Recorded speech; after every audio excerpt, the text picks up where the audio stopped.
Creamline Cool Smashers versus Akari Chargers, batter for semifinals. Sino nga ba ang mananalo? So alam naman natin na ito ang isa sa pinaka-inaabangan ngayon sa PBL, yung makapasok po sa semifinals.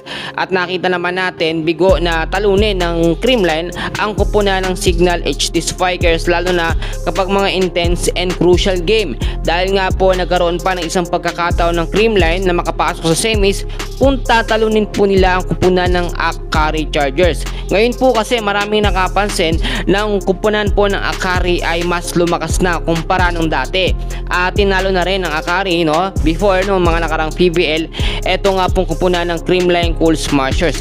Pero sinigurado ng Creamline ni Coach Meneses na magkakaroon sila ng big adjustment sa kanilang starting lineup, especially sa mga player na kanilang gagamitin. Nakita na po kasi ng Creamline yung kanilang kahinaan kapag mga intense and crucial game, lalo na yung mga service error. At alam naman natin kung sino-sino pong mga player yung madalas nagkakaroon ng mga errors sa mga intense and crucial game. Ito pa po mga kaibigan, more on mas magpo-focus po ngayon ng Creamline Cool Smashers sa pagpapalakas ng kanilang depensa, which is yan yung napabayaan ng CCS yung huling laban nila kontra nga po sa Signal. Nakita naman natin yun mga kaibigan. So far sa ngayon, kung titignan nyo, gagamitin pa rin sa starting lineup eto nga po si Gian Morado de Guzman, dahil consistent po ang kanyang mga set, which is kapag may consistent na set, maganda mga palo ng spikers po ng Creamline Cool Smashers.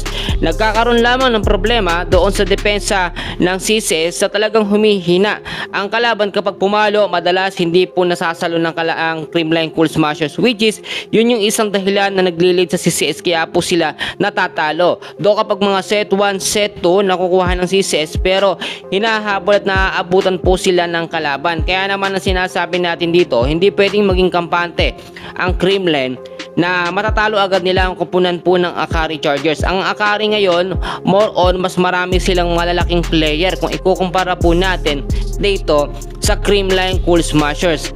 Ang magiging pabor na lang dito sa Creamline ay yung mabibilis at maliliksing palo po ng mga spikers ng Creamline, tulad na lamang po ni Alyssa Valdez, ni Gemma Galanza, ni Bernadette Pons. Kinakailangan wag silang mawawala o hindi sila mawala sa starting lineup ng Creamline. Do pagdating naman po kay Tots, kay Pangs Panaga, yung mga service error nila nakita natin hindi na yan mauulit kagaya nung nangyari sa laban ng CCS at ng Signal. Magkakataon sanang manalo noon ng CCS pero nauwi lang din po sa pagkatalo.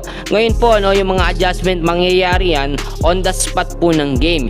Yan muna ang update natin sa ngayon.